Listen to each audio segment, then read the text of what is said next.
कहते हैं हम दुनिया की सबसे बड़ी पार्टी हैं, हम तो जी दुनिया की सबसे छोटी पार्टी हैं, फिर भी डर गए तुम लोग। अरे 7 साल थे तुम्हारे पास, सो रहे थे क्या 7 साल से? एक पिक्चर आई थी बंटी और बबली, उस पिक्चर में एक सीन था, कह रहे कश्मीर फाइल्स टैक्स फ्री करो। अरे यूट्यूब पे डाल दो, फ्री हो जाएगी। टैक्स फ्री क्यों करा रहे हो?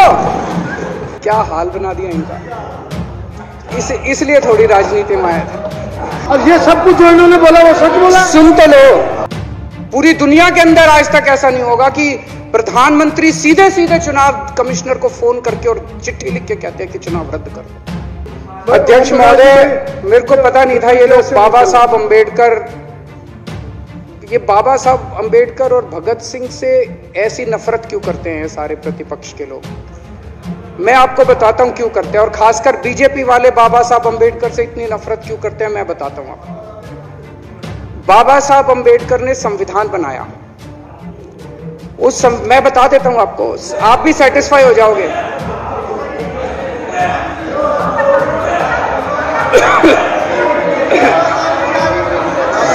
सुन के चले जाना।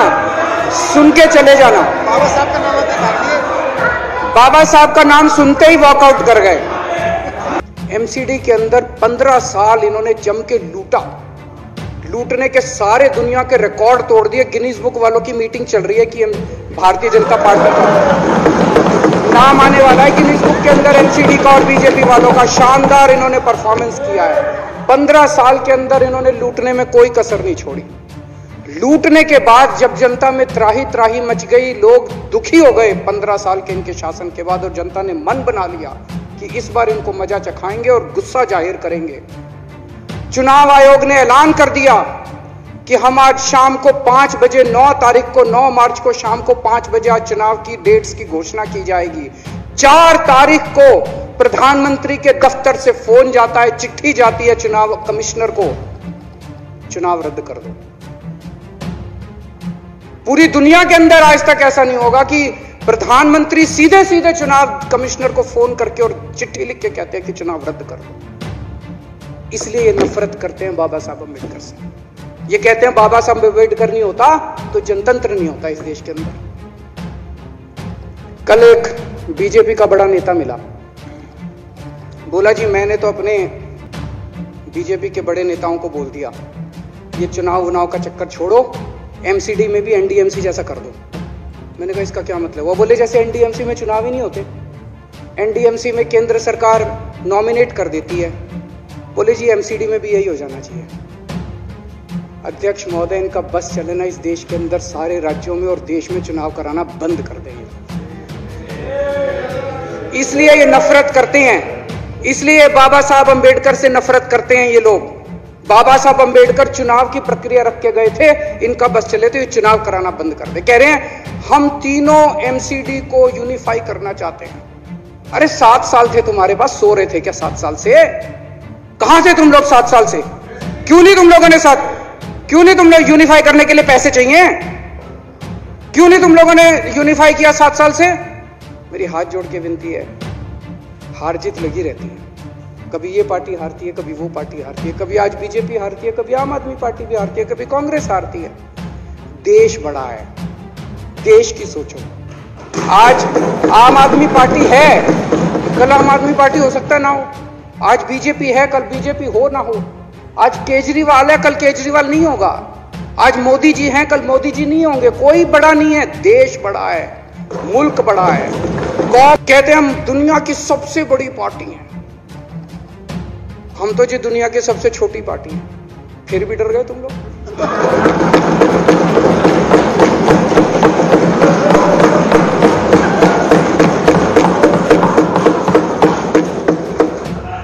दुनिया की सबसे बड़ी पार्टी दुनिया की सबसे छोटी पार्टी से डर के भाग गई। क्या कायर हो यार, हिम्मत है तो चुनाव लड़के दिखाओ बीजेपी वालों, मान जाएंगे तुम। हिम्मत है तो चुनाव लड़के दिखाओ। कहते हो 56 इंच का सीना है, नहीं तो मान लो 56 इंच का सीना नहीं है, झूठ। नहीं तो मान लो कुर्ते के नीचे 56 इंच का सीना नहीं है, झूठ है ये। कल मैंने देखा, आपको भी बुरा लगा, मैं आपके कमरे में जब चाय पीने आया, आपने मेरे साथ अपना दुख शेयर किया कि जब एलजी साहब ने भाषण शुरू किया, ये सारे खड़े हो गए नारे लगाने। क्या कश्मीर फाइल्स टैक्स फ्री करो, और पीछे से 2 जने कह रहे थे दारू की दुकानें बंद करो। अब इनको भी नहीं पता आज नारे किस चीज के लगाने। ऊपर से आया तो था ऊपर से आया तो था, तो 2 जने कह रहे थे दारू की दुकान बंद करो, आगे वाले कह रहे थे कश्मीर फाइल्स टैक्स फ्री करो, फिर दूसरे वाले ने कहा भाई आज कश्मीर वाला नारा लगाना है। तो जैसे रैलियां होती हैं, उसमें कुछ टीवी वाले माइक लगा देते हैं कि हाँ जी किस लिए आए हो, तो वो यूं यूं देखता है किस लिए।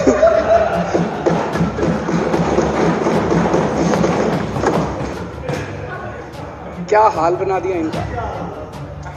इसलिए थोड़ी राजनीति में आया था, इसलिए थोड़ी राजनीति में आए थे। एक पिक्चर आई थी बंटी और बबली, उस पिक्चर में एक सीन था, कुछ लोग एक नेता के घर के सामने जाते हैं, हमारी मांगे पूरी करो, हमारी मांगे पूरी करो। नेता बाहर आता, कहता क्या मांगे हैं, तो सारे एक दूसरे की तरफ, उनको पता ही नहीं क्या मांगे। आज सारे देश की सारी भारतीय जनता पार्टी एक पिक्चर के पोस्टर लगा रही है गली गली में जाके। पूरी सारी भारतीय जनता पार्टी देश में एक पिक्चर के पोस्टर लगा रही है। इसलिए राजनीति करने आए थे, पिक्चरों के पोस्टर। अपने बच्चों को क्या जवाब दोगे? घर जाके बच्चे पूछेंगे पापा क्या काम करते हो? पिक्चरों के पोस्टर लगाता हूं।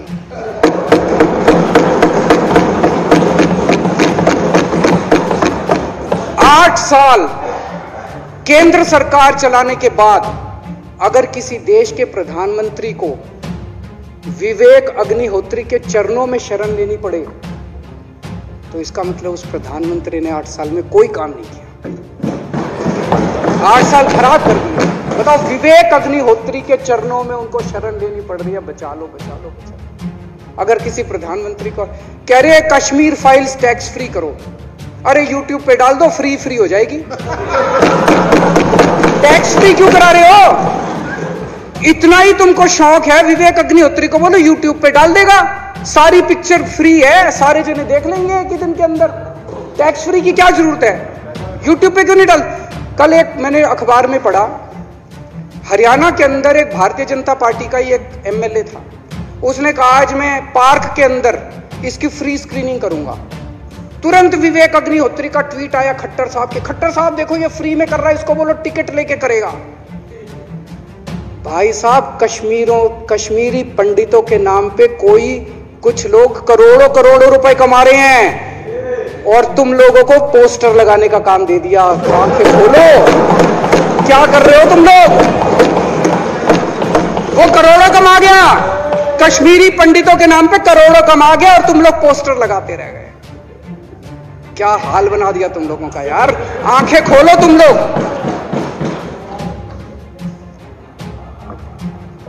भेड़ बकरियों की तरह हाँक रखा है पूरे बीजेपी वालों को, भेड़ बकरियों की तरह हाँक रहे हैं। एक दिन बोले 3 का कृषि कानून लेके आए हैं, बहुत शानदार है, और फिर नीचे मैसेज आया भाई सारे जने तारीफ करो मोदी जी की। सारे बोले वाह मोदी जी वाह, क्या मास्टर स्ट्रोक है।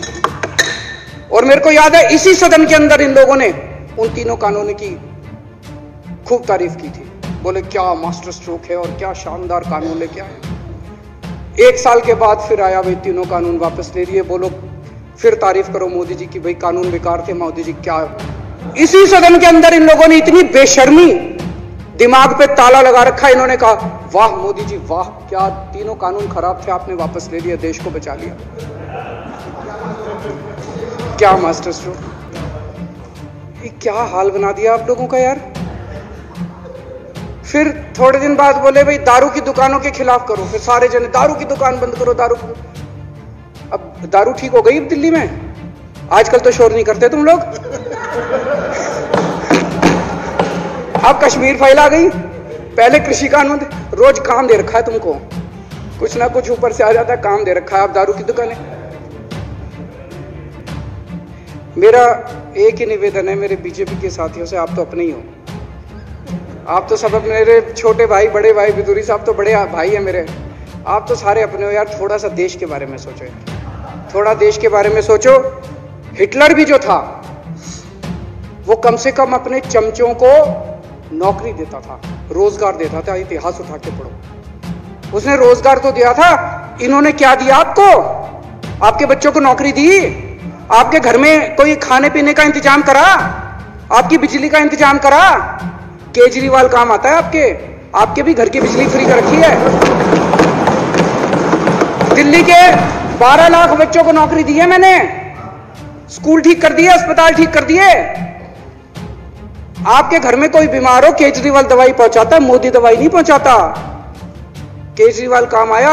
मैं बीजेपी के सारे कार्यकर्ताओं से कहना चाहता हूं, थोड़ा सा दिमाग खोलो। बीजेपी के सारे सपोर्टर्स को कहना चाहता हूं, थोड़ा सा दिमाग खोलो। ये भेड़ चाल बंद करो, भेड़ बकरियों की तरह हाँक रहे हैं ये आपको, ये सब बंद करो। दिमाग खोल के सारे जने बीजेपी छोड़ के आम आदमी पार्टी में आ जाओ।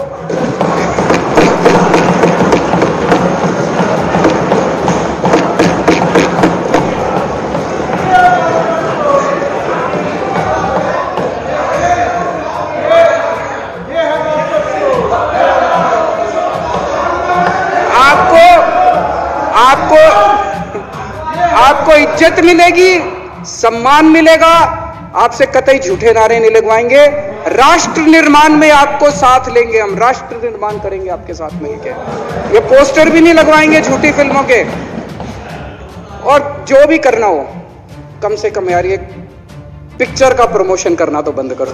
ये गंदे लगते हो तुम लोग, अच्छी शोभा नहीं देता आप लोगों को। यार आप अच्छे आदमी हो, कुछ करने आए थे राजनीति में, कहां पिक्चर के पोस्टर और प्रमोशन करने में लगा दिया। कल एलजी साहब की स्पीच पूरे देश ने सुनी। एलजी साहब को एक तरह से केंद्र सरकार का नुमाइंदा माना जाता है। एलजी साहब ने भी हमारी सरकार की कितनी तारीफ करी। 50% जीडीपी 5 साल के अंदर बढ़ गया।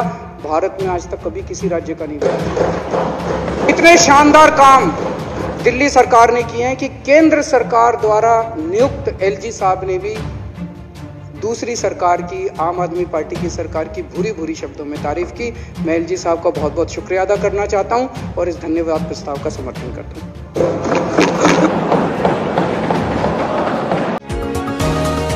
तुम्ही पाहत आहात विस्टा न्यूज मराठी।